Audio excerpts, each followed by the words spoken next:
Good morning guys. February 27, 2026. Okay, live muna tayo guys bago lumabas ng bahay. Okay, meron po ko sa inyo hindi mong mabilisan lang ha. Ito po yung device ng Avtech International. Okay, Power Efficiency Enhancer. Okay, kung dati may mga naririnig kayo na power saver, ito po hindi ito power saver. Power Efficiency Enhancer. Okay, malinaw po? Okay.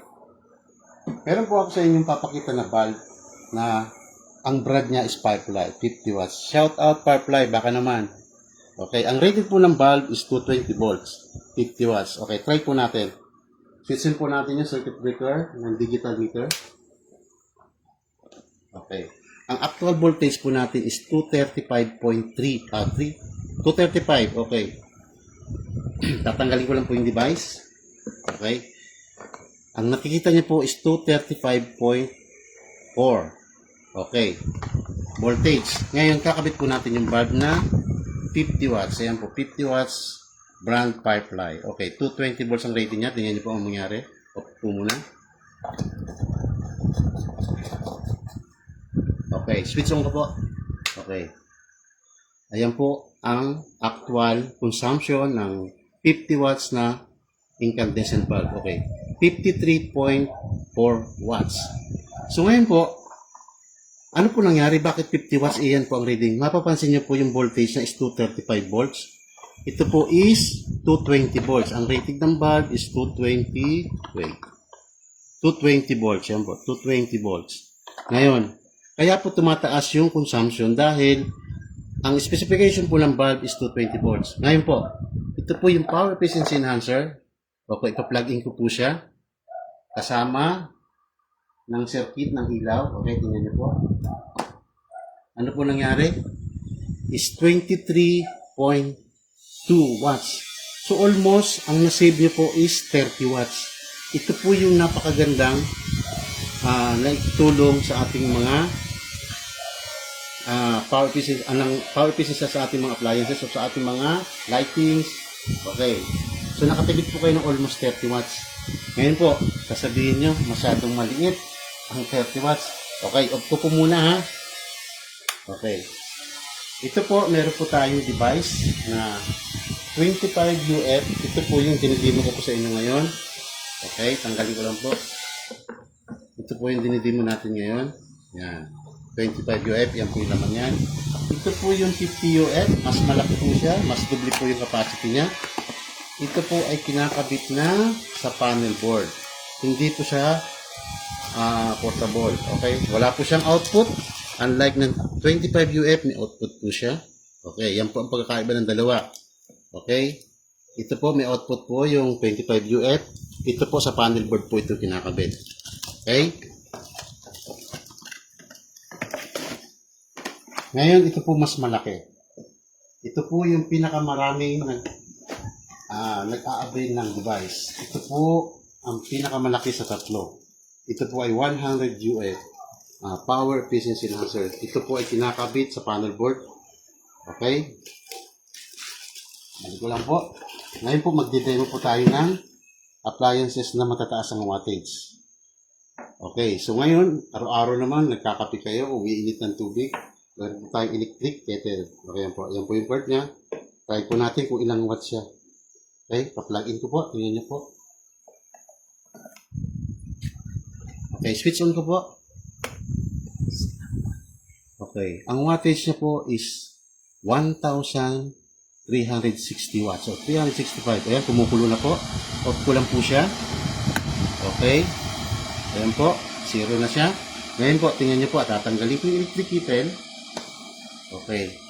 Ipa-plug in ko po sa device. Tingnan niyo po ha. Ayan po electric kettle. Naka-plug in sa output ng device ng 25 UF. Isasaksak ko na po yung device. Tingnan niyo po. Yan po yung consumption ng device kapag wala kang gamit sa bahay. So ngayon, kung magbabakasyon po kayo, walang tao sa bahay, off nyo lang po yung device para hindi siya maging consumption kasi nagiging load po siya. Ngayon, ito po. Kanina po, ulitin ko. Okay.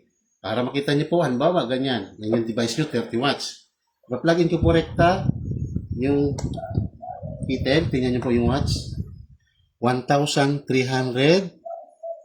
watts. Okay, ipa-plug in ko po ngayon siya sa power efficiency enhancer. Ayan na lang po, 19 watts. So, ang laki po na natitipid nyo. O, 19 watts na lang, oh. Yan po ang advanced technology ng power efficiency enhancer ng 25 UF. Okay? So, yan lang po mabayaran nyo. 18.9 watts. Kanina, 1,000 watts. Tingnan nyo po maigi, ha? Di-disconnect ko po sa power efficiency enhancer. Okay. Yan po yung consumption ng device. Pa-plug in ko po yung electric kettle. 1,334. Wala pong cut yan, ha? Live po tayo. Okay. Ulitin ko natin. Saksak po natin sa device. 1,326 watts. Okay. Ayan na lang po ang babayaran nyo. 19 watts. Okay. Malinaw po, ha? Ayan po. O, kumukulo. Patayin ko lang po, ha? Okay.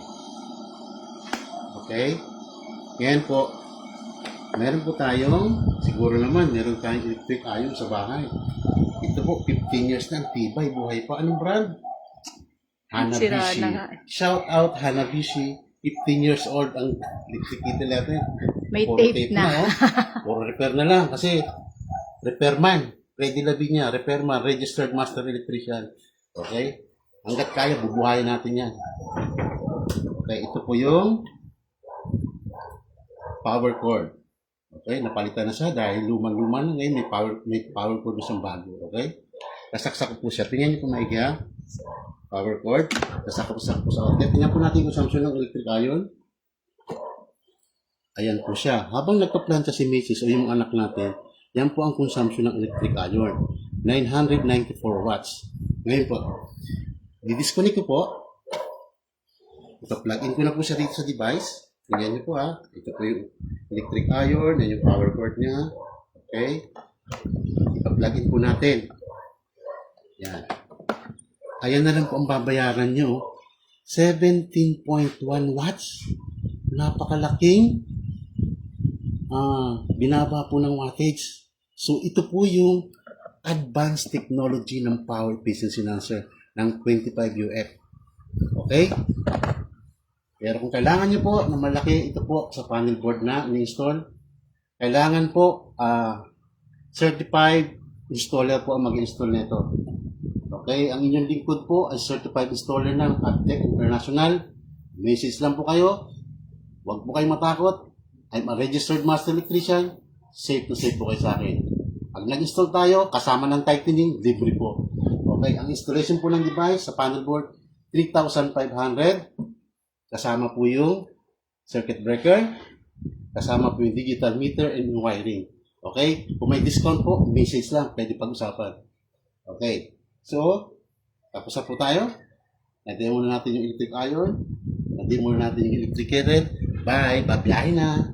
See you.